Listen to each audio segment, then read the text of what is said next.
প্রিয় শ্রোতাবন, পূর্ববর্তী পর্বে আমরা কিয়ামতের গুরুত্বপূর্ণ কিছু ছোট আলামত সম্পর্কে বিস্তারিত আলোচনা করেছিলাম।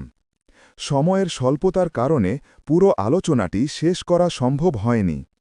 আজকের এই দ্বিতীয় পর্বে আমরা জানব কিয়ামতের আরও কিছু ছোট আলামত এবং বড় আলামতের সূচনা, যার মধ্যে রয়েছে ইমাম মাহদির আগমন, দাজ্জালের আবির্ভাব এবং মানব সভ্যতার সবচেয়ে ভয়াবহ পরীক্ষাগুলোর বাস্তব বর্ণনা। আসুন হৃদয়কে বিনম্র করে মনোযোগ দিয়ে আখেরি জামানার এই সত্য ঘটনাগুলো শুনি। আত্মীয়তার সম্পর্ক ছিন্ন করা হবে। আত্মীয়স্বজনদের সাথে ভালো ব্যবহার করার উপর ইসলাম ধর্ম বিশেষ গুরুত্ব প্রদান করেছে এবং আত্মীয়তার সম্পর্ক বজায় রাখার নির্দেশ দিয়েছে। যারা এই সম্পর্ক নষ্ট করবে তারা জান্নাতে প্রবেশ থেকে বঞ্চিত হবে। আল্লাহ তাআলা বলেন, فَهَلْ عَسَيْتُمْ إِن تَوَلَّيْتُمْ أَن تُفْسِدُوا فِي الْأَرْضِ وَتُقَطِّعُوا أَرْحَامَكُمْ أُولَئِكَ الَّذِينَ لَعَنَهُمُ اللَّهُ فَأَصَمَّهُمْ وَأَعْمَى أَبْصَارَهُمْ। ক্ষমতায় অধিষ্ঠিত হলে সম্ভবত তোমরা পৃথিবীতে বিপর্যয় সৃষ্টি করবে এবং তোমাদের আত্মীয়তার বন্ধন ছিন্ন করবে। আল্লাহ এদেরকেই করেন অভিশপ্ত আর করেন বধির ও দৃষ্টিশক্তিহীন। সূরা মুহাম্মদ ২২ ও ২৩। নবী সাল্লাল্লাহু আলাইহি ওয়াসাল্লাম আত্মীয়তার সম্পর্ক ঠিক রাখতে উৎসাহ দিয়েছেন এবং তা ছিন্ন করা থেকে সাবধান করেছেন। তিনি বলেন, আল্লাহ তাআলা মাখলুকাত সৃষ্টি শেষ করলে রক্ত সম্পর্কীয় আত্মীয়তার বন্ধন উঠে দাঁড়াল এবং আল্লাহর দরবারে আরজ করে বলল, হে আল্লাহ, আপনার কাছে আত্মীয়তার বন্ধন ছিন্ন করা হতে আশ্রয় চাই।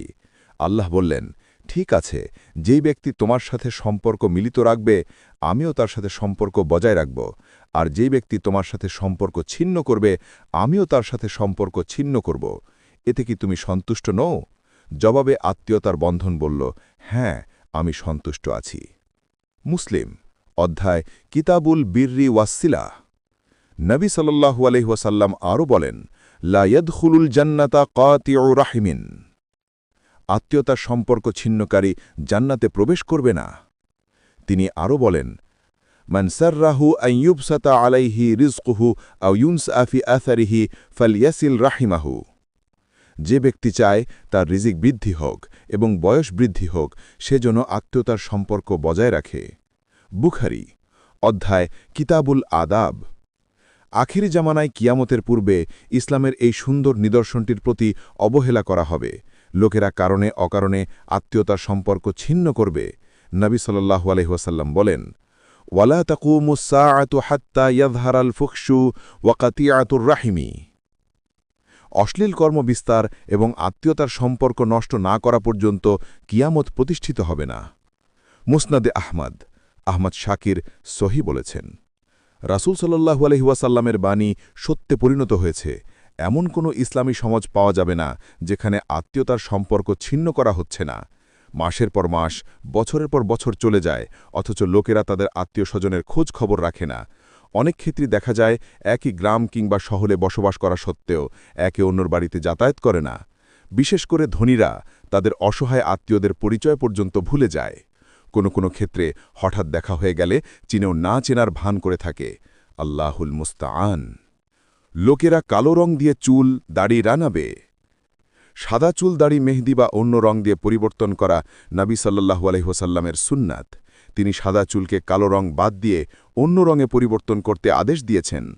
আবু হুরায়রা রাদিয়াল্লাহু হতে বর্ণিত, নবী সাল্লাল্লাহু আলাইহি ওয়াসাল্লাম বলেন, ইন্নাল ইয়াহুদা ওয়ান নাসারা লা ইয়াসবিখুনা ফাখালিফুহুম।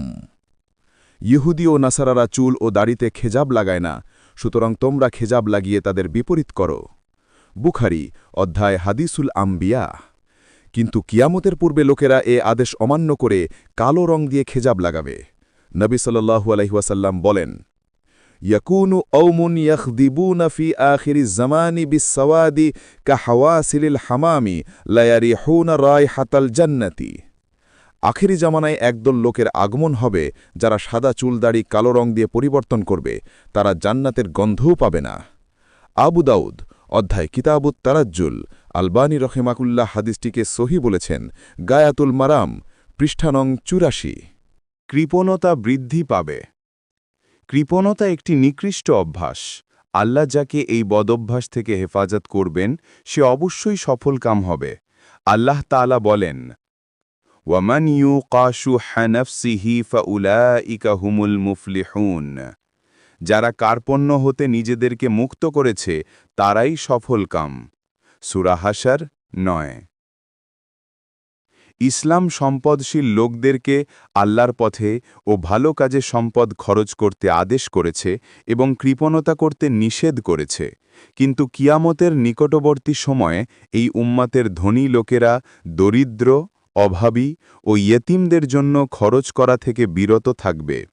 নবী সাল্লাল্লাহু আলাইহি ওয়াসাল্লাম বলেন, কৃপণতা বৃদ্ধি পাওয়া কিয়ামতের অন্যতম আলামত। অনেক পূর্বেই এই আলামতটি দেখা দিয়েছে। বর্তমানেও মুসলিম সমাজে এক শ্রেণীর লোক প্রচুর সম্পদের অধিকারী। অভাবী ও দরিদ্র লোকেরা অনাহারে অর্ধাহারে তাদের চোখের সামনেই দিনাতিপাত করছে, অথচ খুব অল্প সংখ্যক সম্পদশালী লোকই এদিকে ভ্রুক্ষেপ করে থাকে। ফাতহুল বারী ১৩-১৫। ব্যবসা বাণিজ্য ছড়িয়ে পড়বে। কিয়ামতের অন্যতম আলামত হচ্ছে মানুষের মধ্যে ব্যবসা বাণিজ্য ছড়িয়ে পড়বে।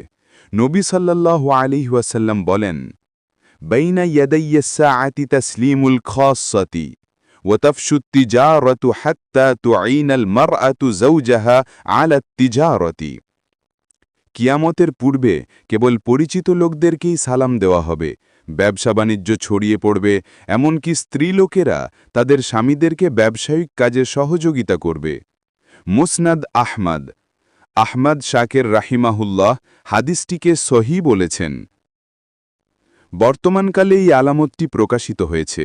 শহরে, গ্রামে, গঞ্জে ও রাস্তার ধারে ধারে ব্যাপকভাবে দোকানপাট বৃদ্ধি পেয়েছে।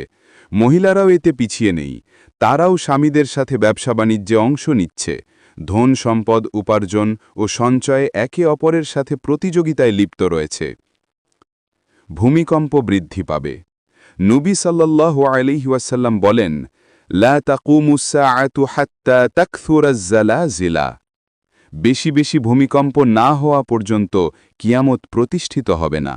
ইবনে হাজার আসকালানী রহেমাহুল্লাহ বলেন, উত্তর, পূর্ব ও পশ্চিম অঞ্চলের অনেক দেশেই বহু ভূমিকম্পের আবির্ভাব হয়েছে।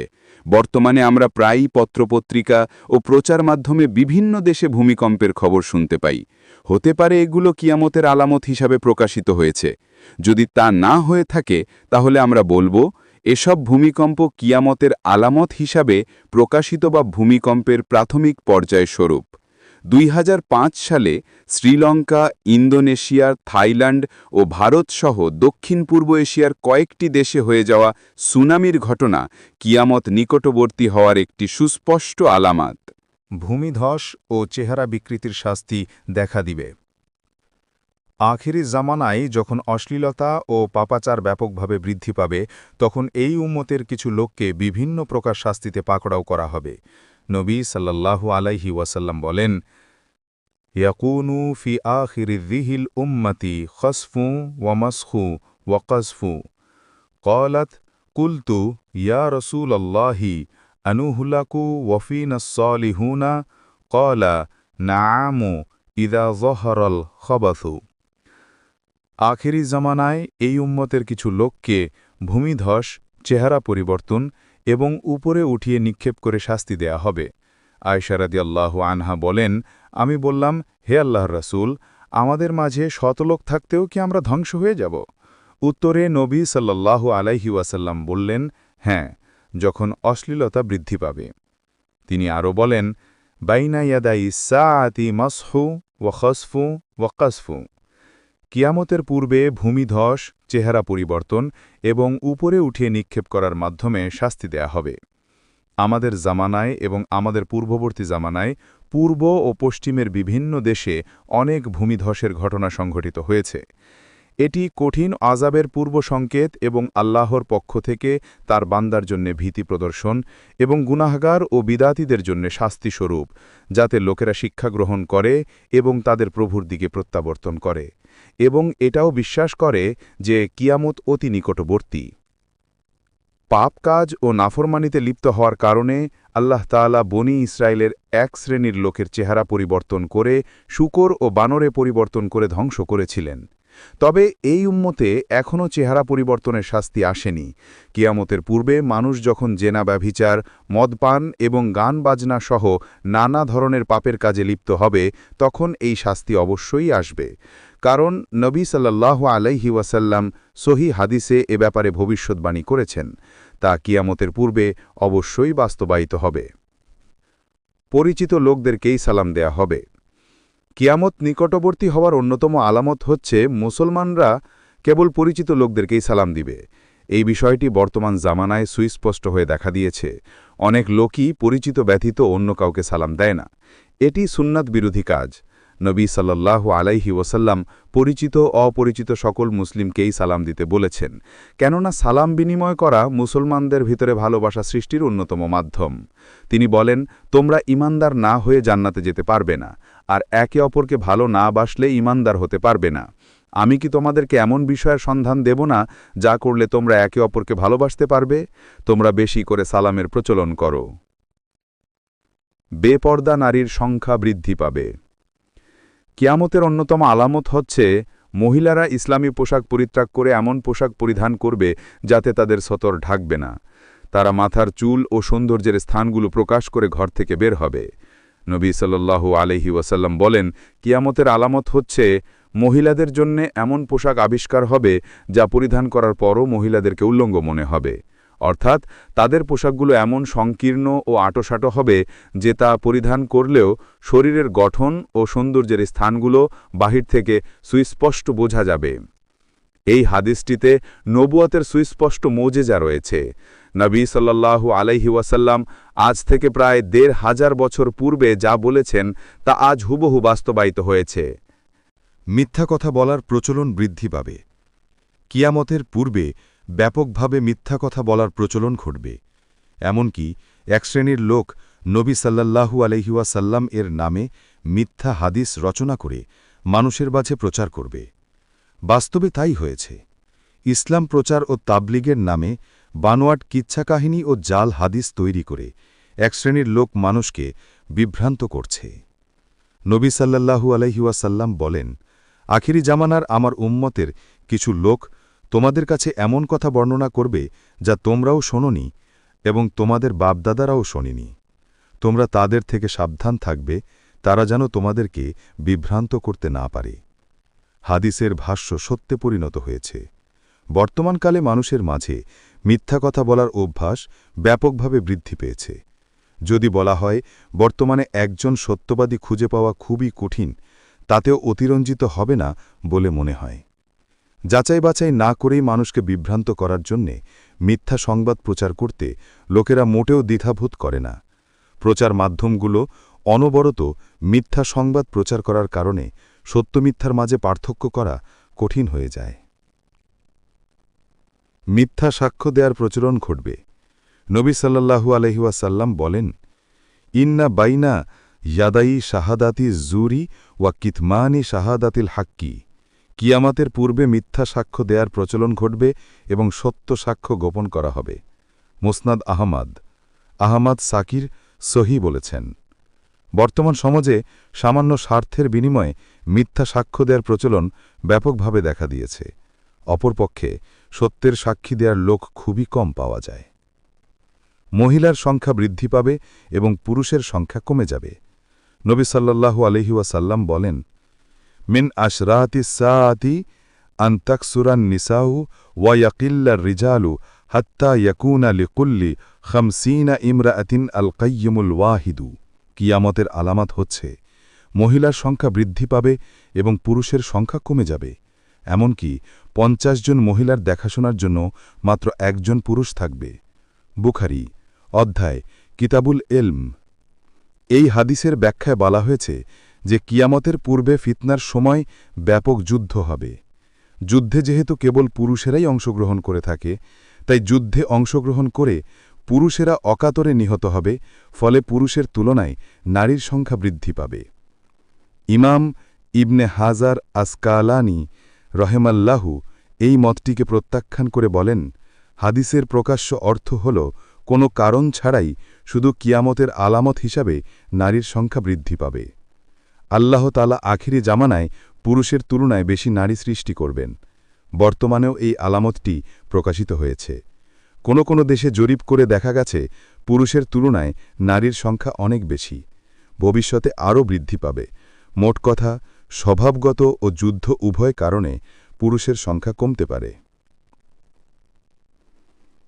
হঠাৎ মৃত্যুবরণকারীর সংখ্যা বৃদ্ধি পাবে।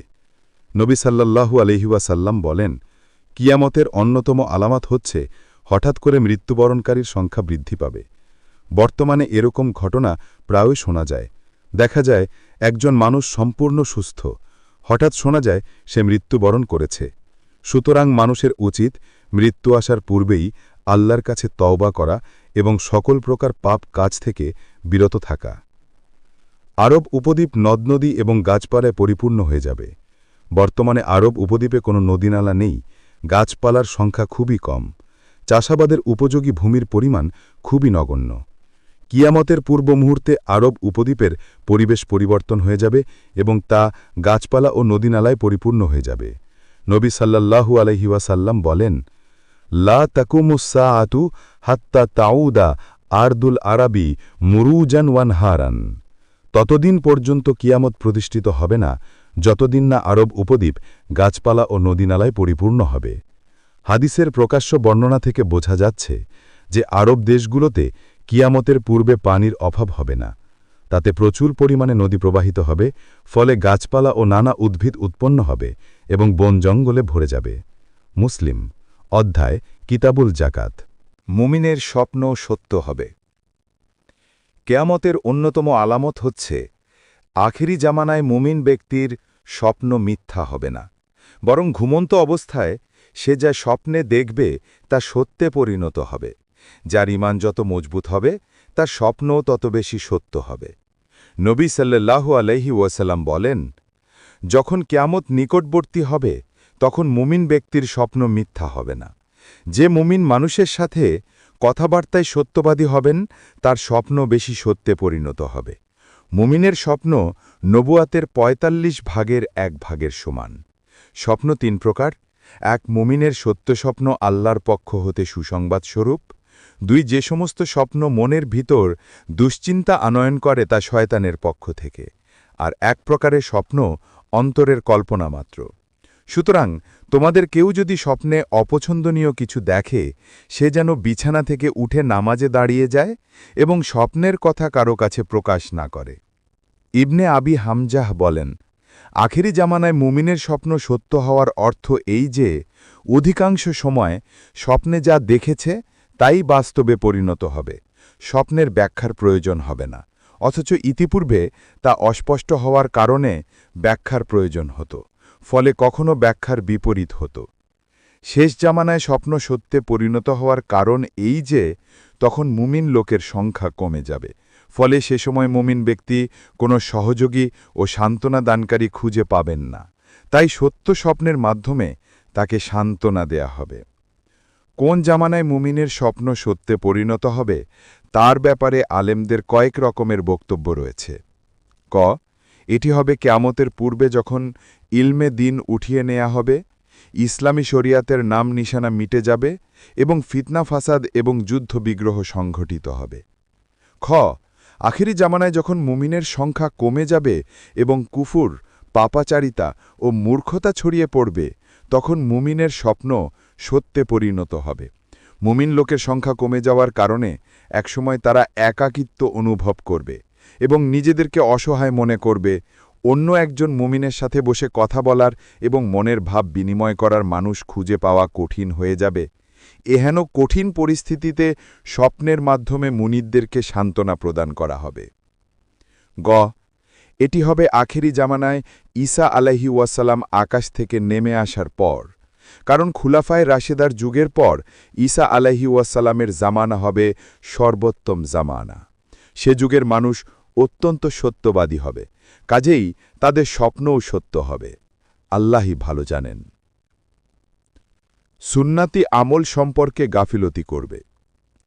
নবী সাল্লাল্লাহু আলাইহি ওয়াসাল্লাম বলেন, তোমাদের কেউ যখন মসজিদে প্রবেশ করবে সে যেন বসার পূর্বে 2 রাকাত নামাজ পড়ে নেয়।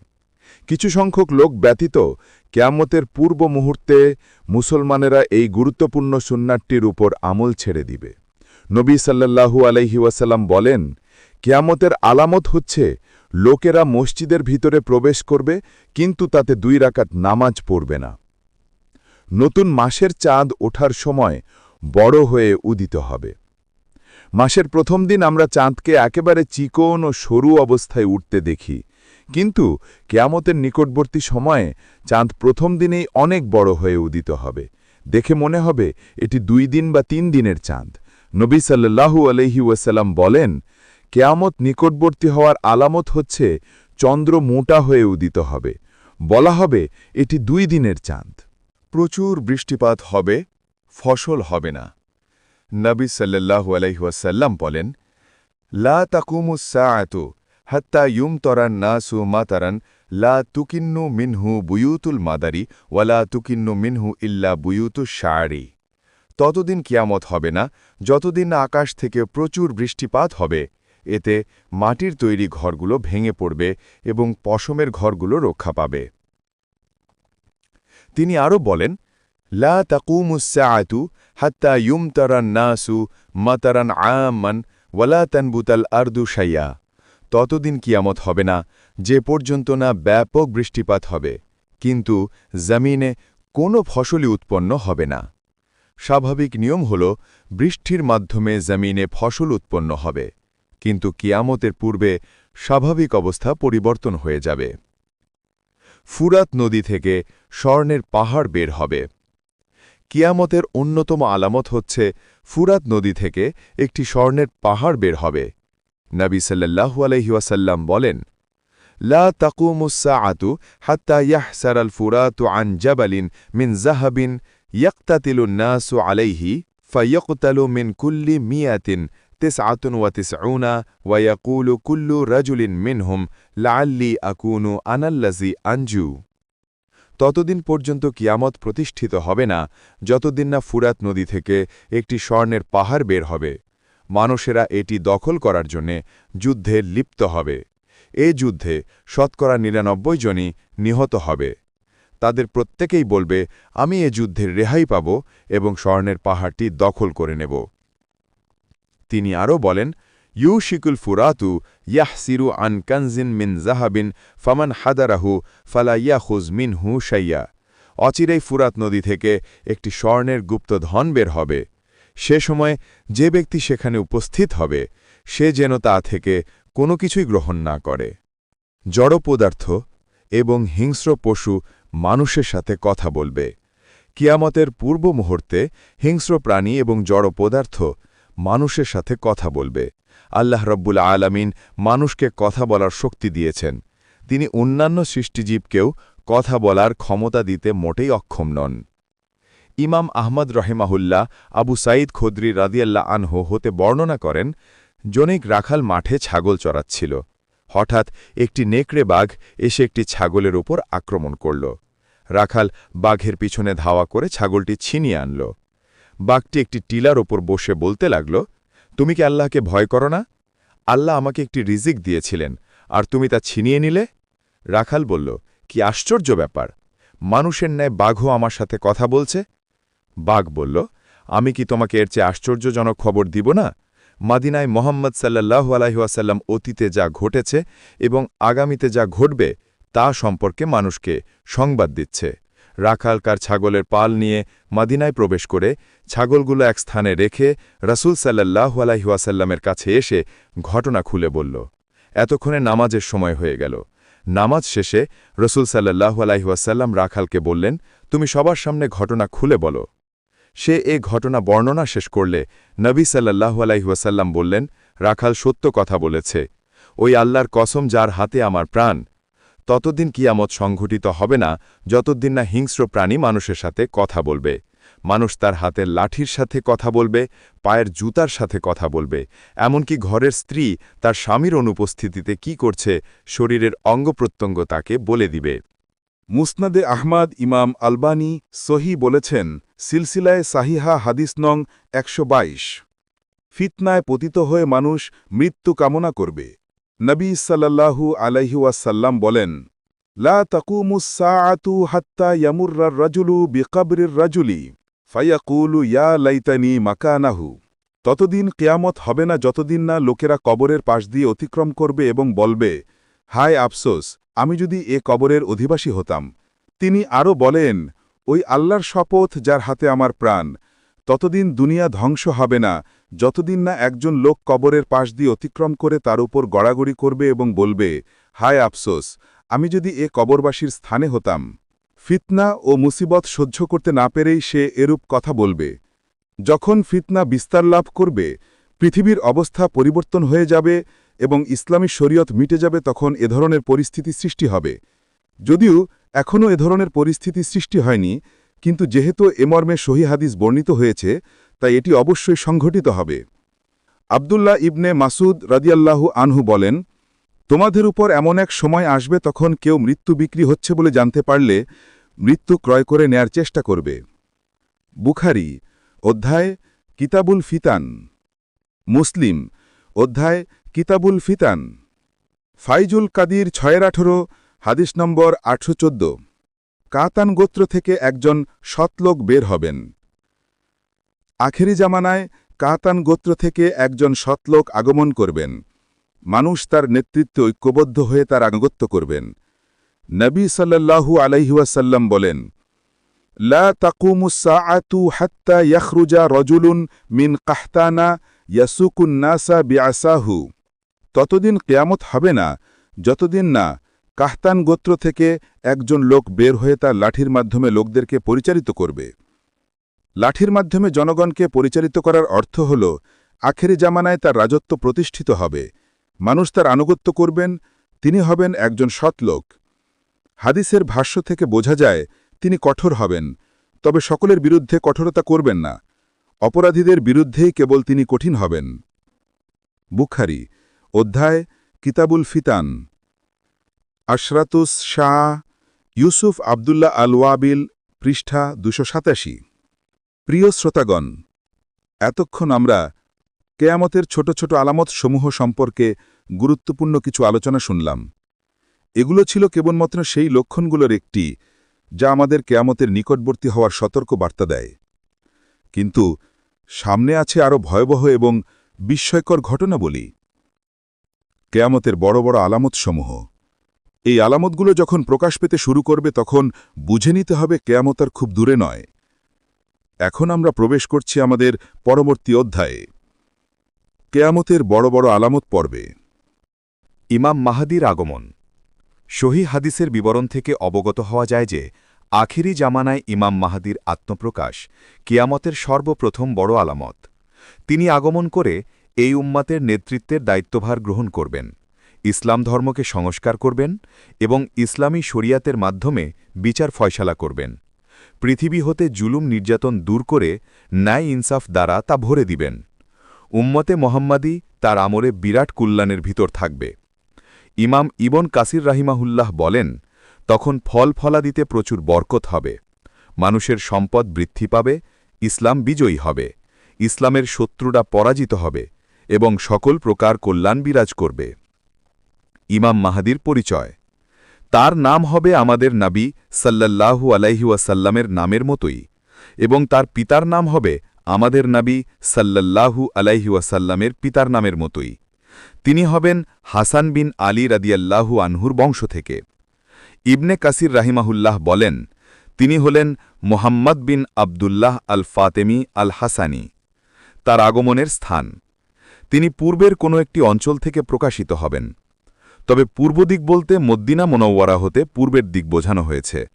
নবী সাল্লাল্লাহু আলাইহি ওয়াসাল্লাম বলেন, তোমাদের গুপ্তধনের নিকট 3 জন লোক ঝগড়া করবে, প্রত্যেকেই হবে খলিফার পুত্র, কেউ তা দখল করতে পারবে না। অতপর পূর্বের দিক থেকে কালো পতাকাধারী একদল সৈনিক আসবে, তারা ব্যাপক হত্যাকাণ্ড চালাবে। হাদিসের বর্ণনাকারী বলেন, এরপর নবী সাল্লাল্লাহু আলাইহি ওয়াসাল্লাম এমন কিছু বিষয়ের কথা বর্ণনা করলেন যা আমি স্মরণ রাখতে পারিনি।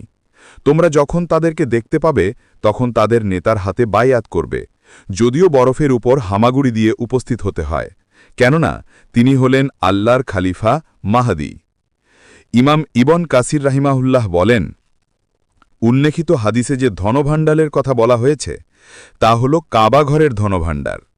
3 জন খলিফার পুত্র তা দখল করার জন্য ঝগড়া করবে, কেউ তা দখল করতে পারবে না। সর্বশেষে আখিরি জামানায় পূর্বের কোনো একটি দেশ হতে মাহাদি আগমন করবেন।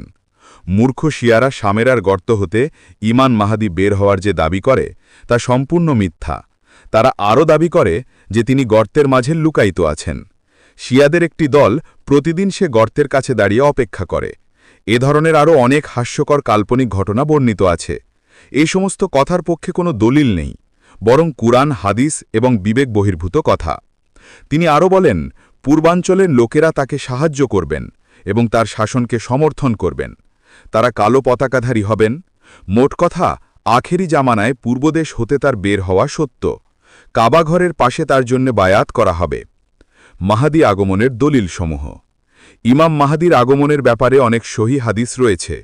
কোনো কোনো হাদিসে প্রকাশ্যভাবে তার নাম উল্লেখ আছে, আবার কোনো কোনো হাদিসে তার গুণাগুণ উল্লেখিত আছে। তার আগমন সত্য হওয়ার জন্য এ সমস্ত হাদিসই যথেষ্ট। 1. আবু সাঈদ খুদরি রাদিয়াল্লাহু আনহু নবী সাল্লাল্লাহু আলাইহি ওয়াসাল্লাম হতে বর্ণনা করেন, আখেরি জামানায় আমার উম্মতের ভিতরই মাহাদির আগমন ঘটবে। তার শাসনকালে আকাশ থেকে প্রচুর বৃষ্টিপাত হবে, জমিন প্রচুর ফসল উৎপন্ন করবে। তিনি মানুষের মাঝে সমানভাবে প্রচুর সম্পদ বিতরণ করবেন। গৃহপালিত পশুর সংখ্যা বৃদ্ধি পাবে এবং উম্মতে মোহাম্মদীর সম্মান বৃদ্ধি পাবে।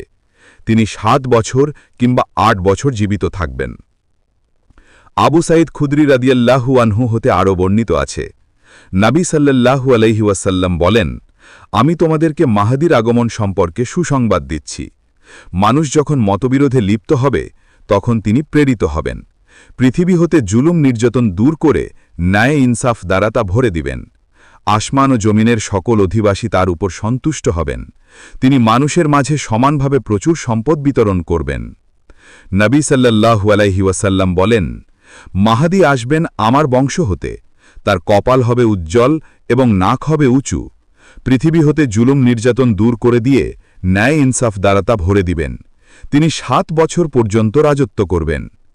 উম্মে সালামা রাদিয়াল্লাহু আনহা বলেন, আমি রাসূল সাল্লাল্লাহু আলাইহি ওয়াসাল্লামকে বলতে শুনেছি, মাহাদির আগমন হবে আমার পরিবারের ফাতেমার বংশধার থেকে। জাবের রাদিয়াল্লাহু আনহু বলেন, রাসূল সাল্লাল্লাহু আলাইহি ওয়াসাল্লাম বলেছেন, ঈসা আলাইহিস সালাম যখন অবতরণ করবেন তখন মুসলমানদের আমির তাকে বলবেন, আসুন আমাদের নামাজের ইমামতি করুন। ঈসা আলাইহিস সালাম বলবেন, বরং তোমাদের আমির তোমাদের মধ্য হতেই। এই উম্মাতের সম্মানের কারণেই তিনি এই মন্তব্য করবেন। ইমাম ইবনুল কাইয়াম আল মানারুল মুনিফ গ্রন্থে উক্ত হাদিসটি বর্ণনা করেছেন। যেই আমিরের ইমামতিতে মুসলমানরা নামাজ পড়বেন তিনি তার নামও উল্লেখ করেছেন, আর তিনি হলেন মাহাদি। এই হাদিস সম্পর্কে ইবনে কাইয়াম বলেন, হাদিসের সনদ খুব ভালো। আবু সাঈদ খুদরি রাদিয়াল্লাহু আনহু রাসূল সাল্লাল্লাহু আলাইহি ওয়াসাল্লাম হতে বর্ণনা করেন, ঈসা ইবনে মারিয়াম যেই ইমামের পিছনে নামাজ পড়বেন তিনি হবেন আমাদের মধ্য হতেই। নবী সাল্লাল্লাহু আলাইহি ওয়াসাল্লাম বলেন, ততদিন দুনিয়া ধ্বংস হবে না যতদিন না আমার পরিবারের একজন লোক আরবের বাদশাহ হবেন। তার নাম হবে আমার নামের মতো এবং তার পিতার নাম হবে আমার পিতার নামের মতোই, অর্থাৎ তার নাম হবে মুহাম্মদ বিন আবদুল্লাহ। উম্মে সালামা রাদিয়াল্লাহু আনহা বলেন, নবী সাল্লাল্লাহু আলাইহি ওয়াসাল্লাম বলেছেন, কাবাঘরের পাশে একজন লোক আশ্রয় গ্রহণ করবে। তার বিরুদ্ধে একদল সৈনিক প্রেরণ করা হবে। সৈন্যরা যখন বাইদা নামক স্থানে পৌঁছবে তখন জমিন তাদেরকে গ্রাস করে ফেলবে। উম্মে সালামা রাদিয়াল্লাহু আনহা রাসূল সাল্লাল্লাহু আলাইহি ওয়াসাল্লামকে জিজ্ঞেস করলেন, অপছন্দ সত্ত্বেও যারা তাদের সঙ্গে যাবে তাদের অবস্থা কি হবে? উত্তরে নবী সাল্লাল্লাহু আলাইহি ওয়াসাল্লাম বললেন, তাকে সহ জমিন ধসে যাবে। তবে কি কিয়ামতের দিন সে আপন নিয়তের উপরে পুনরুত্থিত হবে? তাদেরকে নিয়তের উপর পুনরুত্থিত হওয়ার অর্থ তাদের কেউ জান্নাতে যাবে, আবার কেউ জাহান্নামে প্রবেশ করবে। যারা নিজেদের ভ্রান্ত জেনেও উক্ত ইমামের বিরুদ্ধে যুদ্ধ করতে বের হবে তারা জাহান্নামী হবে, আর যাদেরকে বাধ্য করে আনা হবে তাদের কোনো অপরাধ হবে না। এমনিভাবে পথিক ও পার্শ্ববর্তী স্থানের লোকেরাও উক্ত ভূমিধস থেকে রেহাই পাবেন না, কিন্তু সকল শ্রেণীর লোক নিজ নিজ আমল নিয়ে পুনরুত্থিত হবে। উপরের 3টি হাদিস থেকে জানা গেল, যেই লোকটি কাবার প্রান্তে আশ্রয় গ্রহণ করবেন তিনি হবেন কুরাইশ বংশের অন্তর্ভুক্ত, তিনি আল্লাহর সাহায্যপ্রাপ্ত হবেন এবং তার শত্রুদেরকে ভূমিধসের মাধ্যমে ধ্বংস করবেন। বুখারী ও মুসলিম শরীফে ইমাম মাহদী সম্পর্কিত কিছু হাদিস। 1 নবী সাল্লাল্লাহু আলাইহি ওয়াসাল্লাম বলেন, কাইফা আনতুম ইযা নাযালা ইবনু মারইয়ামা ফীকুম ওয়া ইমামুকুম মিনকুম, অর্থাৎ সেদিন কেমন হবে তোমাদের অবস্থা যেদিন তোমাদের মধ্যে ঈসা ইবনে মারইয়াম নেমে আসবেন এবং তোমাদের মধ্যে হতেই একজন ইমাম হবেন। বুখারী ও মুসলিম। 2 জাবের রাদিয়াল্লাহু আনহু বলেন, আমি রাসূল সাল্লাল্লাহু আলাইহি ওয়াসাল্লামকে বলতে শুনেছি, আমার উম্মতের একটি দল হকের উপর বিজয়ী থেকে কিয়ামত পর্যন্ত লড়াই করতে থাকবে। অতপর ঈসা ইবনে মারইয়াম অবতরণ করবেন। তাকে দেখে মুসলমানদের আমির বলবেন, আসুন আমাদেরকে নিয়ে নামাজের ইমামতি করুন। ঈসা আলাইহিসসালাম বলবেন, না, বরং তোমাদের আমির তোমাদের মধ্যে হতেই এই উম্মতের সম্মানের কারণেই তিনি এ মন্তব্য করবেন। মুসলিম। 3 নবী সাল্লাল্লাহু আলাইহি ওয়াসাল্লাম বলেন, আখিরি জামানায় আমার উম্মতের মধ্যে একজন খলিফা হবেন যিনি মানুষের মধ্যে মুক্ত হস্তে অগণিতভাবে ধনসম্পদ বিতরণ করবেন। মুসলিম। মাহাদী আগমনের ব্যাপারে কতিপয় বিজ্ঞ আলেমের বক্তব্য। ক হাফেজ আবুল হাসান আল আবেরি রাহিমাহুল্লাহ বলেন, মাহাদী সম্পর্কিত হাদিসগুলো নবী সাল্লাল্লাহু আলাইহি ওয়াসাল্লাম থেকে মুতাওয়াতির হিসেবে বর্ণিত হয়েছে। তিনি আহলে বায়েত তথা নবী সাল্লাল্লাহু আলাইহি ওয়াসাল্লামের বংশধরের অন্তর্ভুক্ত হবেন। 7 বছর রাজত্ব করবেন। তার রাজত্বকালে পৃথিবী ন্যায় ইনসাফে পরিপূর্ণ হয়ে যাবে। তার রাজত্বকালে ঈসা ইবনে মরিয়াম আগমন করে দাজ্জালকে হত্যা করবেন। ঈসা আলাইহিস সালাম তার পিছনে নামাজ আদায় করবেন। খ ইমাম শাওকানি রাহিমাহুল্লাহ বলেন, যতদূর জানা যায় মাহাদির ব্যাপারে 50টি মুতাওয়াতির হাদিস বর্ণিত হয়েছে। তার মধ্যে রয়েছে সাহি, হাসান ও সামান্য ত্রুটি বিশিষ্ট হাদিস যা অন্য শ্রুতে বর্ণিত হওয়ার কারণে ত্রুটিমুক্ত হয়ে গেছে। সুতরাং বিনা সন্দেহে হাদিসগুলো মুতাওয়াতির। গ শাইখ আব্দুল আজিজ বিন বাজ রাহিমাহুল্লাহ বলেন, মাহাদির বিষয়টি অতি সুস্পষ্ট। এ ব্যাপারে হাদিসগুলো মুতাওয়াতির শ্রুতে বর্ণিত। তার আগমন সত্য। তিনি হলেন মোহাম্মদ বিন আবদুল্লাহ আল হাসানি আল ফাতেমি। আখিরি জামানায় তিনি আগমন করে সত্য ও ন্যায় প্রতিষ্ঠা করবেন, অন্যায় অবিচার প্রতিহত করবেন। তার মাধ্যমেই আল্লাহ সত্য ও কল্যাণের ঝান্ডা বুলন্দ করবেন। যে ব্যক্তি আখিরি জামানায় মাহাদির আগমনকে অস্বীকার করবে তার কথায় কর্ণপাত করা যাবে না। ঘ শাইখ আব্দুল মুহসিন আল আব্বাদ বলেন, ২৬ জন সাহাবী থেকে মাহাদির আগমন সম্পর্কিত হাদিসগুলো বর্ণিত হয়েছে। ৩৬টি হাদিস গ্রন্থে এ সমস্ত হাদিস বর্ণিত হয়েছে। উপরের আলোচনা থেকে আমরা জানতে পারলাম, ইমাম মাহাদির আগমনে বিশ্বাস স্থাপন করা ওয়াজিব, কারণ তার আগমনের ব্যাপারে অনেক সাহি হাদিস বর্ণিত হয়েছে। ঈসা ইবনে মারিয়াম আলাইহিসসালাম যখন আকাশ থেকে অবতরণ করবেন তখন ইমাম মাহাদির নেতৃত্বে মুসলমানগণ সসম্মান ও সুখ শান্তিতে বসবাস করতে থাকবেন। ইমাম মাহাদি মুসলমানদেরকে নিয়ে নামাজের ইমামতি করার জন্য প্রস্তুতি নিতে থাকবেন। এমন সময় ঈসা ইবনে মারিয়াম আলাইহিসসালাম আকাশ থেকে আগমন করবেন। ইমাম মাহাদি ঈসা আলাইহিসসালামকে দেখে বলবেন, সামনে অগ্রসর হন এবং আমাদের ইমামতি করুন। হাদিসের ভাষ্য অনুযায়ী আরও জানা যায় যে ইমাম মাহাদির সময় মুসলমানদের ঈমান ও শক্তি ধ্বংস করার জন্য দাজ্জালের আগমন ঘটবে। দাজ্জালের মোকাবেলা করার জন্য আল্লাহ তাআলা ঈসা আলাইহিসসালামকে পাঠাবেন। ইমাম মাহাদিও তার সাথে মিলিত হয়ে দাজ্জালের বিরুদ্ধে যুদ্ধে লিপ্ত হয়ে তাকে এবং তার বাহিনীকে খতম করে মুসলমানদেরকে দাজ্জালের ফিতনা হতে মুক্ত করবেন। সিদ্দিক হাসান খান ভূপালী রাহিমাহুল্লাহ বলেন, মাহাদির ব্যাপারে অনেক হাদিস বিভিন্ন গ্রন্থে মুতাওয়াতির শ্রুতে বর্ণিত হয়েছে। সুনান আবু দাউদ শরীফের ভাষ্যকার আল্লামা শামসুল হক আজিমাবাদী রাহিমাহুল্লাহ বলেন, সর্বযুগের সকল মুসলমানদের মাঝে এ কথা অতি প্রসিদ্ধ যে আখিরি জামানায় নবী সাল্লাল্লাহু আলাইহি ওয়াসাল্লামের বংশধর হতে একজন সৎ লোকের আগমন ঘটবে। তিনি এই দিনকে শক্তিশালী করবেন, ন্যায় বিচার প্রতিষ্ঠা করবেন, মুসলমানগণ তার অনুসরণ করবে এবং সমস্ত ইসলামী রাজ্যের উপর তার আধিপত্য বিস্তার হবে। তার নাম হবে মাহাদি। তার আগমনের পরেই সাহি হাদিসে বর্ণিত কিয়ামতের অন্যান্য বড় আলামতগুলো প্রকাশিত হবে। তার জামানাতেই ঈসা আলাইহিওয়াসাল্লাম আগমন করে দাজ্জালকে হত্যা করবেন। ঈসা আলাইহিওয়াসাল্লাম তার পিছনে নামাজ আদায় করবেন। উপরের বিস্তারিত আলোচনা থেকে ইমাম মাহদী সম্পর্কে আমরা যা অবগত হলাম তার সংক্ষিপ্ত কথা হল, আখেরি জামানায় এই উম্মতের মধ্যে একজন সৎ লোক আগমন করবেন। মাকামে ইব্রাহিম এবং রুকনে ইয়ামানির মধ্যবর্তী স্থানে মুসলমানগণ তার হাতে বায়াত করবেন। তাকে হত্যা করার জন্য সিরিয়া থেকে একদল সৈন্য প্রেরণ করা হবে। সৈন্যদলটি যখন মক্কার পথে বায়দা নামক স্থানে পৌঁছাবে তখন ভূমিধসের সকল সৈন্য হালাক হয়ে যাবে। আল্লাহ তাআলা ইমাম মাহদীকে এভাবেই তার শত্রুদের হাত থেকে হেফাজত করবেন। তিনি মুসলমানদের খলিফা হয়ে ইসলামের মাধ্যমে বিচার ফয়সালা করবেন। তার জামানায় মুসলমানদের মাঝে চরম সুখ শান্তি ও নেয়ামত বিরাজ করবে। অতপর তিনি দামেশকের মসজিদের ফজরের নামাজের সময় ঈসা আলাইহিওয়াসাল্লামের সাথে সাক্ষাৎ করবেন। প্রথমে তিনি ঈসা আলাইহিওয়াসাল্লামকে নামাজের ইমামতি করার অনুরোধ করবেন, কিন্তু তিনি তা প্রত্যাখ্যান করলে স্বয়ং ইমাম মাহদী ইমামতি করবেন। ঈসা আলাইহিওয়াসাল্লাম ইমাম মাহদীর পিছনে মুক্তাদি হয়ে নামাজ আদায় করবেন। অতপর তিনি ঈসা আলাইহিওয়াসাল্লামের সাথে যোগ দিয়ে দজ্জালের বিরুদ্ধে যুদ্ধ করার জন্য বের হবেন এবং দাজ্জাল হত্যার কাজে ঈসা আলাইহিওয়াসাল্লামকে সহায়তা করবেন। তারপর তিনি ৭ বছর মতান্তরে ৯ বছর পৃথিবীতে বসবাস করে মৃত্যুবরণ করবেন। মুসলমানগণ তার জানাজা নামাজ পড়বে। ১ আন-নিহায়া আল ফিতান মামালাহিম ১ ৩ ১ ২ নিহায়া অধ্যায় আল ফিতান ওয়া মালাহিম ৩ ইবনে মাজা অধ্যায় কিতাবুল ফিতান। ইমাম আলবানী বলেন, আল্লাহর খলিফা কথাটি ব্যতীত হাদিসের বাকি অংশ সাহি। ৪ আন-নিহায়া আল ফিতান ওয়া মালাহিম ১ থেকে ২৯ থেকে ৩০। ৫ মুস্তাদরাকুল হাকিম। ইমাম আলবানী রাহিমাহুল্লাহ হাদিসটিকে সহি বলেছেন। সিলসিলা সাহিহা হাদিস নম্বর ৭১১। ৬ মুসনাদ আহমদ। ইমাম হাইসামি বলেন, হাদিসের বর্ণনাকারীগণ নির্ভরযোগ্য। মাজমাউজ জাওয়াইদ ৭ ৩১৩ থেকে ৩১৪। ৭ আবু দাউদ অধ্যায় কিতাবুল মাহাদি সাহিহুল জামে আস-সাগির হাদিস নম্বর ৬৬১২। ৮ আবু দাউদ ও ইবনে মাজা। ইমাম আলবানী সহি বলেছেন। সাহিহুল জামেও হাদিস নম্বর ৬৬১২। ৯ আল মানারুল মুনিফ পৃষ্ঠা নম্বর ১৪৭ থেকে ১৪৮। ইমাম ইবনুল কাইম বলেন, হাদিসের সানদ ভালো। ১০ আল মানারুল মুনিফ পৃষ্ঠা নম্বর ১৪৮। ১১ আবু নুয়াইম আখবারুল মাহদি নামক গ্রন্থে হাদিসটি বর্ণনা করেছেন।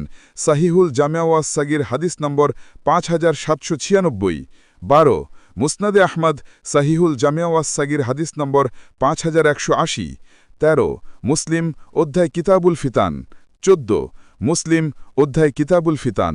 ১৫ মুসলিম অধ্যায় কিতাবুল ফিতান। ১৬ বুখারি অধ্যায় আহদিসুল আনবিয়া। মুসলিম অধ্যায় কিতাবুল ইমান। ১৭ মুসলিম অধ্যায় কিতাবুল ইমান। ১৮ মুসলিম অধ্যায় কিতাবুল ফিতান। ১৯ তাজহিবুল কামাল ফি আসমাকুর রিজাল ৩-১-১-৯-৪। ২০ নজমুল মুতানাসির মিনাল হাদিসিল মুতাওয়াতির পৃষ্ঠা ১৪৫ থেকে ১৪৬। ২১ উসুলে হাদিসের পরিভাষায় মুতাওয়াতির ওই হাদিসকে বলা হয় যার বর্ণনাকারীর সংখ্যা অধিক হওয়ার কারণে মিথ্যার উপর তাদের একমত হওয়ার কল্পনাও করা যায় না। ২২ আশরাতুসাহ ড আবদুল্লাহ সুলাইমান আল গুফাইলি পৃষ্ঠা ৮৭।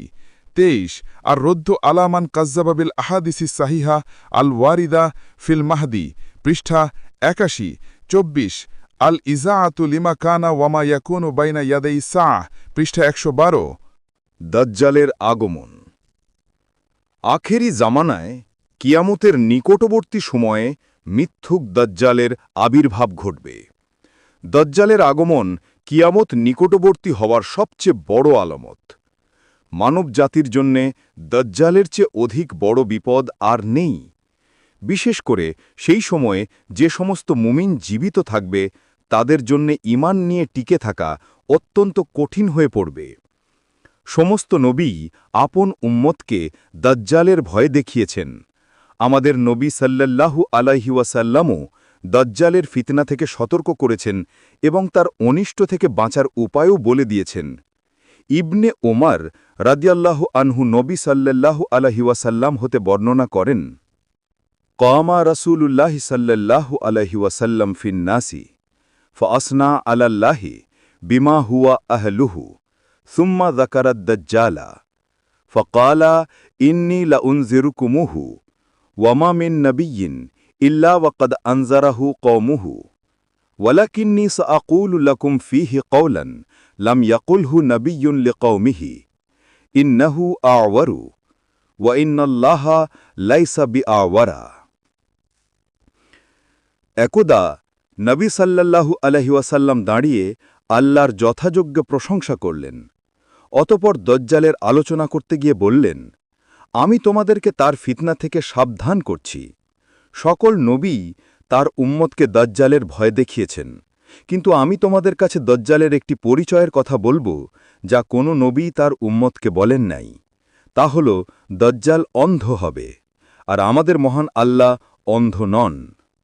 নওয়াস বিন সামান রাদিয়াল্লাহু আনহু বলেন, যাকারা রাসূলুল্লাহি সাল্লাল্লাহু আলাইহি ওয়াসাল্লাম আদ-দাজ্জালা যাতা গাদাতিন ফাখাফফাদা ফীহি ওয়া রাফা'a হাত্তা যানান্নাহু ফি তাইফাতিন নাখলি ক্বালা ফানসারাফনা মিন ইনদি রাসূলিল্লাহি সাল্লাল্লাহু আলাইহি ওয়াসাল্লাম সুম্মা রাজা'না ইলাইহি ফা'আরাফা যালিকা ফীনা ফাকালা মা শা'নুকুম ক্বালু قلنا يا رسول الله ذكرت الدجال الغداة فخفض فيه ورفع حتى غننه في طائفة النخل قال غير الدجال أخوف لي عليكم إن يخرج وأنا فيكم فأنا حجيجه دونكم وإن يخرج ولست فيكم فامرؤ حجيج نفسه والله خليفتي على كل مسلم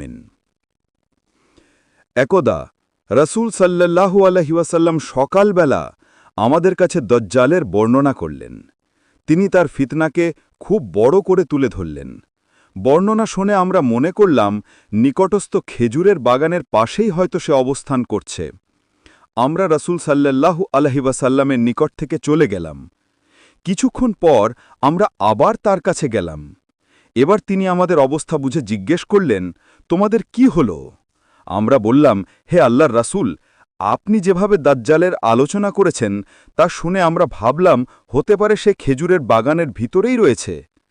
নবী সাল্লাল্লাহু আলাইহি ওয়াসাল্লাম বললেন, দাজ্জাল ছাড়া তোমাদের ওপর আমার আরও ভয় রয়েছে।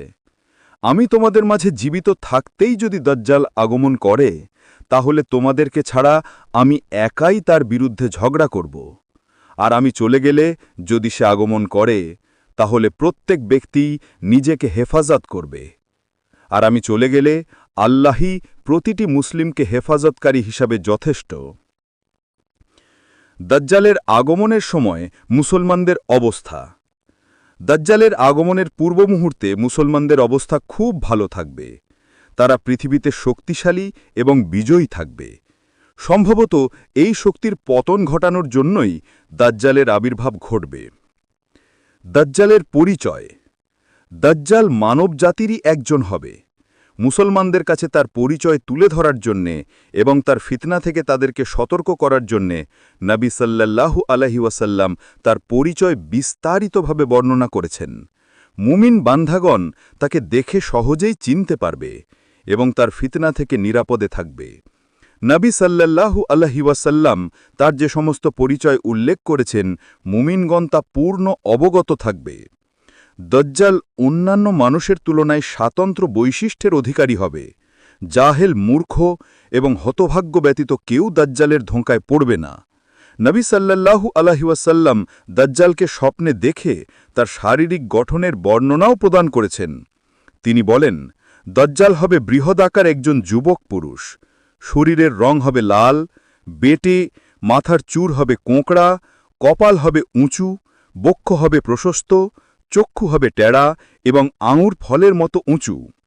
দাজ্জাল নির্বংশ হবে, তার কোনো সন্তান থাকবে না। দাজ্জালের কোন চোখ কানা থাকবে? বিভিন্ন হাদিসে দাজ্জালের চোখ অন্ধ হওয়ার কথা বর্ণিত হয়েছে। কোনো হাদিসে বলা হয়েছে দাজ্জাল অন্ধ হবে, কোনো হাদিসে আছে তার ডান চোখ অন্ধ হবে, আবার কোনো হাদিসে আছে তার বাঁ চোখ অন্ধ হবে। মোট কথা তার একটি চোখ দূষিত হবে। তবে ডান চোখ অন্ধ হওয়ার হাদিসগুলো বুখারী এবং মুসলিম শরীফে বর্ণিত হয়েছে। মোট কথা, দাজ্জালের অন্যান্য লক্ষণগুলো কারো কাছে অস্পষ্ট থেকে গেলেও অন্ধ হওয়ার বিষয়টি কারো কাছে অস্পষ্ট হবে না। তাছাড়া দাজ্জালের দুই চোখের মাঝে কাফের অর্থাৎ কাফারা লেখা থাকবে। অপর বর্ণনায় আছে তার কপালে কাফারা এই 3টি বর্ণ লেখা থাকবে। প্রত্যেক মুসলিম ব্যক্তি তা পড়তে পারবে। অপর বর্ণনায় আছে শিক্ষিত অশিক্ষিত সকল মুসলিম ব্যক্তি তা পড়তে পারবে। মোট কথা, আল্লাহ মুমিনের জন্য অন্তর্দৃষ্টি খুলে দিবেন, ফলে সে দাজ্জালকে দেখে সহজেই চিনতে পারবে, যদিও পূর্বে সে ছিল অশিক্ষিত। কাফের ও মুনাফিক লোক তা দেখেও পড়তে পারবে না, যদিও সে ছিল শিক্ষিত এবং পড়ালেখা জানা লোক। কারণ কাফের ও মুনাফিক আল্লাহর অসংখ্য সুস্পষ্ট দলিল প্রমাণ দেখেও ঈমান আনয়ন করেনি। দাজ্জালের ফিতনাসমূহ ও তার অসারতা। আদম সৃষ্টি থেকে কিয়ামত পর্যন্ত মানবজাতির জন্য দাজ্জালের চেয়ে বড় ফিতনা আর নেই।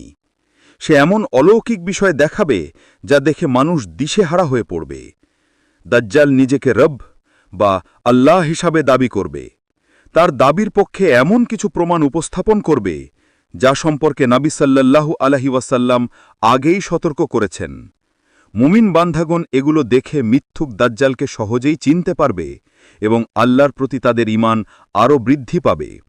কিন্তু দুর্বল ঈমানদার লোকেরা বিভ্রান্তিতে পড়ে ঈমান হারা হবে। দাজ্জাল নিজেকে রব বা প্রভু হিসাবেও দাবি করবে। ঈমানদারের কাছে এ দাবিটি সুস্পষ্ট দিবালোকের মতো মিথ্যা বলে প্রকাশিত হবে। দাজ্জাল তার দাবির পক্ষে যত বড় অলৌকিক ঘটনাই পেশ করুক না কেন, মুমিন ব্যক্তির কাছে এটি সুস্পষ্ট হবে যে সে একজন অক্ষম মানুষ, পানাহার করে, নিদ্রা যায় এবং পেশাব পায়খানা করে। সর্বোপরি সে হবে অন্ধ, যার ভিতরে মানবীয় সব দোষগুণ বিদ্যমান। সে কিভাবে রব বা আল্লাহ হতে পারে? একজন সত্যিকারের মুমিনের বিশ্বাস হল মহান আল্লাহ সর্বপ্রকার মানবীয় দোষ ত্রুটি হতে সম্পূর্ণ মুক্ত। কোনো সৃষ্টজীবী তার মতো নয়। আল্লাহকে দুনিয়ার জগতে কোনো মানুষের পক্ষে দেখাও সম্ভব নয়। এক স্থান হতে অন্য স্থানে দ্রুত পরিভ্রমণ। নওয়াজ বিন সামান থেকে বর্ণিত, নবী সাল্লাল্লাহু আলাইহি ওয়াসাল্লামকে দাজ্জালের চলার গতি সম্পর্কে জিজ্ঞেস করা হলে তিনি বলেন, দ্রুতগামী বাতাস বৃষ্টিকে যেভাবে চালিয়ে নেয়, দাজ্জালের চলার গতিও সেরকম হবে। তিনি আরও সংবাদ দিয়েছেন যে মক্কা ও মদ্দিনা ব্যতীত পৃথিবীর সমস্ত অঞ্চল সে পরিভ্রমণ করবে। মক্কা ও মদ্দিনার সমস্ত প্রবেশপথে ফেরেশতাগণ তলোয়ার হাতে নিয়ে পাহারা দিবে। খ, দাজ্জালের সাথে থাকবে জান্নাত জাহান্নাম। দাজ্জালের সাথে জান্নাত এবং জাহান্নাম থাকবে। প্রকৃত অবস্থা হবে সম্পূর্ণ বিপরীত। দাজ্জালের জাহান্নামের আগুন প্রকৃতপক্ষে সুমিষ্ট পানি এবং জান্নাত হবে জাহান্নামের আগুন। নবী সাল্লাল্লাহু আলাইহি ওয়াসাল্লাম বলেন, প্রকৃত অবস্থায় তার সাথে প্রবাহিত একটি নদী থাকবে। বাহ্যিক দৃষ্টিতে তাতে সুন্দর পরিষ্কার পানি দেখা যাবে, অন্যটিতে দাউ দাউ করে আগুন জ্বলতে দেখা যাবে। যার সাথে দাজ্জালের সাক্ষাৎ হবে সে যেন দাজ্জালের আগুনে ঝাঁপ দিয়ে পড়ে এবং সেখান থেকে পান করে, কারণ উহা সুমিষ্ট পানি। তার চোখের উপরে মোটা আবরণ থাকবে, কপালে কাফের লেখা থাকবে। মূর্খ ও শিক্ষিত সকল ঈমানদার লোকই তা পড়তে সক্ষম হবে। গ, দাজ্জাল মৃত ব্যক্তিকে জীবিত করবে।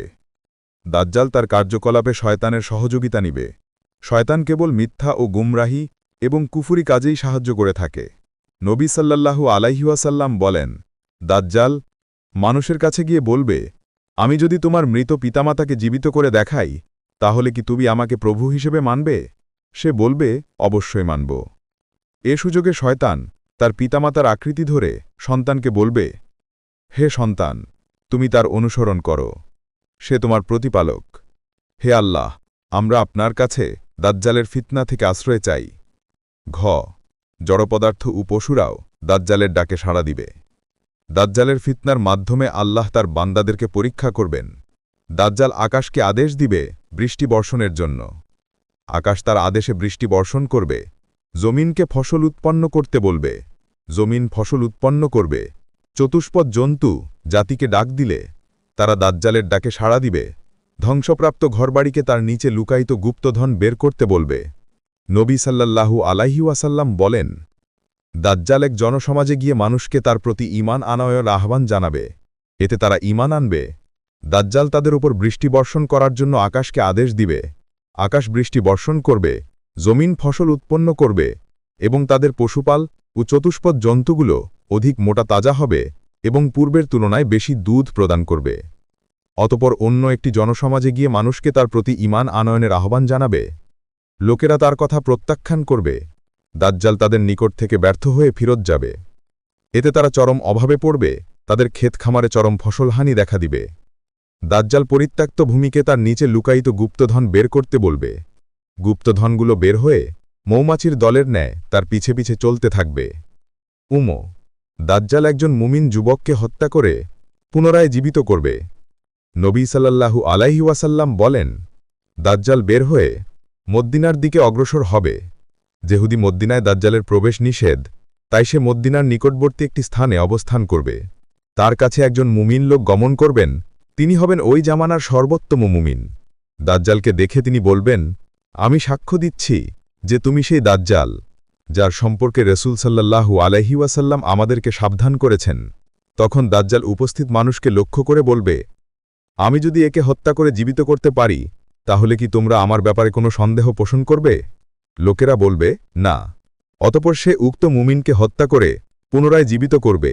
এ পর্যায়ে যুবকটি বলবে, আল্লাহর কসম, তুমি যে মিথ্যেক দাজ্জাল, এ সম্পর্কে আমার বিশ্বাস আগের তুলনায় আরও মজবুত হল। দাজ্জাল তাকে দ্বিতীয়বার হত্যা করার চেষ্টা করবে, কিন্তু তাকে হত্যা করতে সক্ষম হবে না। মুসলিম শরীফের বর্ণনায় এসেছে, উক্ত যুবক দাজ্জালকে দেখে বলবে, হে লোক সকল, এটে সেই দাজ্জাল, যা থেকে নবী সাল্লাল্লাহু আলাইহি ওয়াসাল্লাম আমাদেরকে সাবধান করেছেন। অতপর দাজ্জাল তার অনুসারীদেরকে বলবে, একে ধরো এবং প্রহার করো, তাকে মেরে পিটে জখম করা হবে। অতপর দাজ্জাল তাকে জিজ্ঞেস করবে, এখনও কি আমার প্রতি ঈমান আনবে না? নবী সাল্লাল্লাহু আলাইহি ওয়াসাল্লাম বলেন, উক্ত যুবক বলবেন, তুমি মিথ্যাবাদী দাজ্জাল। তারপর দাজ্জালের আদেশে তার মাথায় করাত লাগিয়ে দ্বিখণ্ডিত করে ফেলা হবে। দাজ্জাল দুই খণ্ডের মাঝ দিয়ে হাঁটাহাঁটি করবে। অতপর বলবে, উঠে দাঁড়াও। তিনি উঠে দাঁড়াবেন। দাজ্জাল বলবে, এখনও ঈমান আনবে না? নবী সাল্লাল্লাহু আলাইহি ওয়াসাল্লাম বলেন, তিনি বলবেন, তুমি মিথ্যাবাদী দাজ্জাল হওয়ার ব্যাপারে এখন আমার বিশ্বাস আরও বৃদ্ধি পেয়েছে। অতপর তিনি বলবেন, হে লোক সকল, আমার পরে আর কারো সাথে এরূপ করতে পারবে না। অতপর দাজ্জাল তাকে পাকড়াও করে আবার জবেহ করার চেষ্টা করবে, কিন্তু তার গলায় জবেহ করার স্থানটি তামায় পরিণত হয়ে যাবে। কাজে সে জবে করতে ব্যর্থ হবে। অতপর তার হাতে পায়ে ধরে জাহান্নামে নিক্ষেপ করবে। লোকেরা মনে করবে তাকে জাহান্নামের আগুনে নিক্ষেপ করা হয়েছে, অথচ সে জান্নাতে নিক্ষিপ্ত হয়েছে। নবী সাল্লাল্লাহু আলাইহি ওয়াসাল্লাম বলেন, এই ব্যক্তি হবে পৃথিবীতে ওই দিন সবচেয়ে বড় সত্যের সাক্ষীদানকারী। দাজ্জাল কোথা থেকে বের হবে?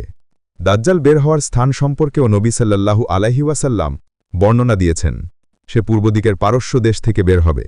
সে স্থানটির নাম হবে খোরাসান। সেখান থেকে বের হয়ে সমগ্র দুনিয়া ভ্রমণ করবে, তবে মক্কা ও মদ্দিনায় প্রবেশ করতে পারবে না। ফেরেশতাগণ সেদিন মক্কা মদ্দিনার প্রবেশপথসমূহে তলোয়ার হাতে নিয়ে পাহারা দিবে।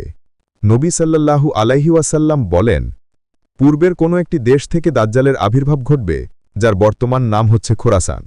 দাজ্জাল মক্কা ও মদ্দিনায় প্রবেশ করতে পারবেন না। সহিহ হাদিসের বিবরণ অনুযায়ী দাজ্জালের জন্য মক্কা ও মদ্দিনাতে প্রবেশ নিষিদ্ধ থাকবে। মক্কা ও মদ্দিনা ব্যতীত পৃথিবীর সকল স্থানেই সে প্রবেশ করবে।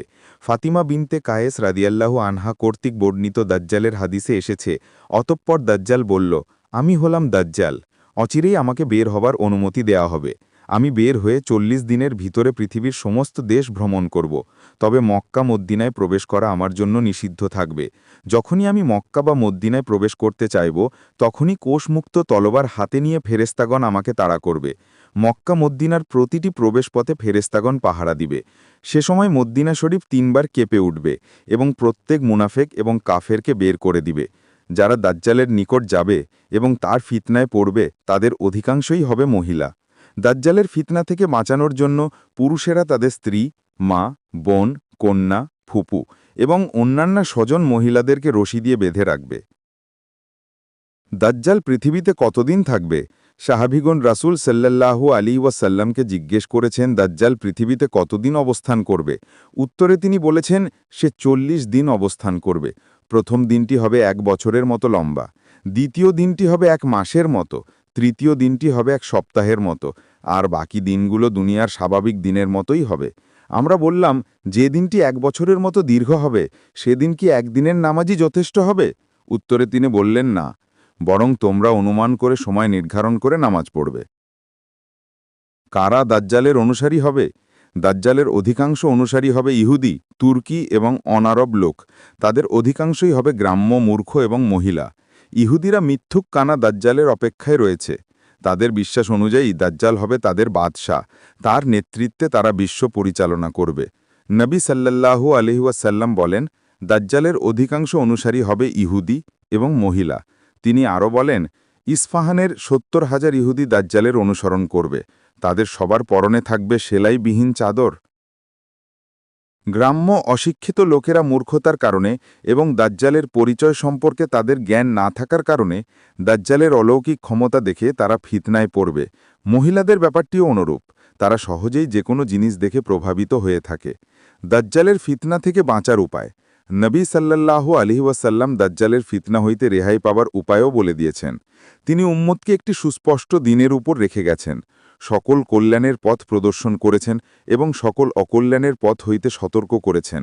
উম্মতে উপরে যেহেতু দাজ্জালের ফিতনা সবচেয়ে বড়, তাই তিনি দাজ্জালের ফিতনা থেকে কঠোরভাবে সাবধান করেছেন এবং দাজ্জালের লক্ষণগুলো সুস্পষ্ট করে বর্ণনা করেছেন, যাতে মুমিন বান্দাদের জন্য এই প্রতারক, ধোঁকাবাজ এবং মিথ্যুক দাজ্জালকে চিনতে কোনো রূপ অসুবিধা না হয়। ইমাম সাফারাইনি রাহিমাহুল্লাহ বলেন, প্রতিটি বিজ্ঞ মুসলিমের উচিত তার ছেলেমেয়ে, স্ত্রী, পরিবার এবং সকল নারী পুরুষকে দাজ্জালের হাদিসগুলো বর্ণনা করা, বিশেষ করে ফিতনায় ভরপুর আমাদের বর্তমান জামানায়। দাজ্জালের ফিতনা থেকে বাঁচার উপায়গুলো নিম্নরূপ। ১. ইসলামকে সঠিকভাবে আঁকড়ে ধরা। ইসলামকে সঠিকভাবে আঁকড়ে ধরা এবং ঈমানের ওপর অটল থাকাই দাজ্জালের ফিতনা থেকে বাঁচার একমাত্র উপায়। যে মুমিন আল্লাহর নাম ও তার অতুলনীয় সুমহান গুণাবলী সম্পর্কে জ্ঞান অর্জন করবে, সে অতি সহজেই দাজ্জালকে চিনতে পারবে। সে দেখতে পাবে দাজ্জাল খায়, পান করে। মুমিনের আকিদা এই যে আল্লাহতালা পানাহার ও অন্যান্য মানবীয় দোষগুণ থেকে সম্পূর্ণ পবিত্র। যে পানাহারের প্রতি মুখাপেক্ষী, সে কখনো আল্লাহ বা রব হতে পারে না। দাজ্জাল হবে অন্ধ। আল্লাহ এরূপ দোষ ত্রুটির অনেক ঊর্ধ্বে।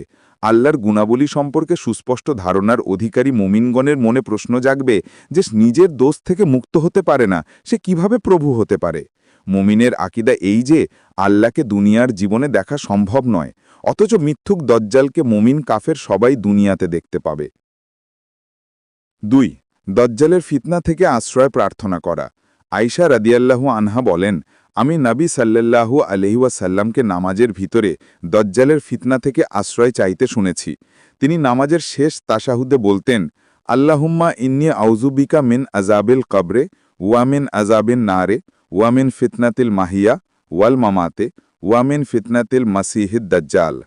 হে আল্লাহ, আমি আপনার কাছে কবরের আযাব, জাহান্নামের আযাব, জীবন মরণের ফিতনা এবং মিথ্যুক দাজ্জালের ফিতনা থেকে আশ্রয় চাই।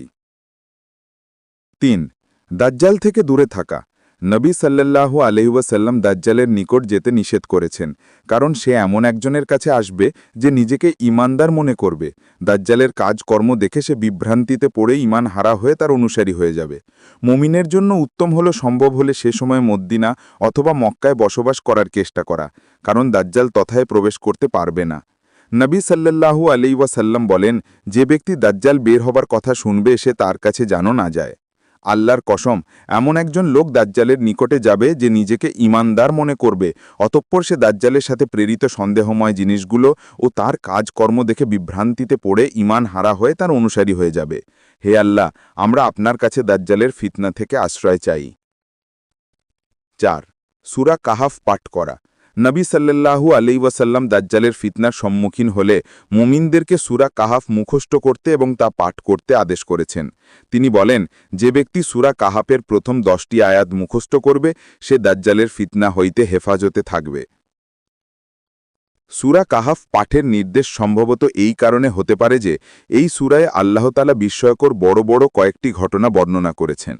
মুমিন ব্যক্তি এগুলো গভীরভাবে পাঠ করলে দাজ্জালের বিস্ময়কর ঘটনা দেখে কিছুতেই বিচলিত হবে না। এতে সে হতাশ হয়েও বিভ্রান্তিতেও পড়বে না। দাজ্জালের শেষ পরিণতি।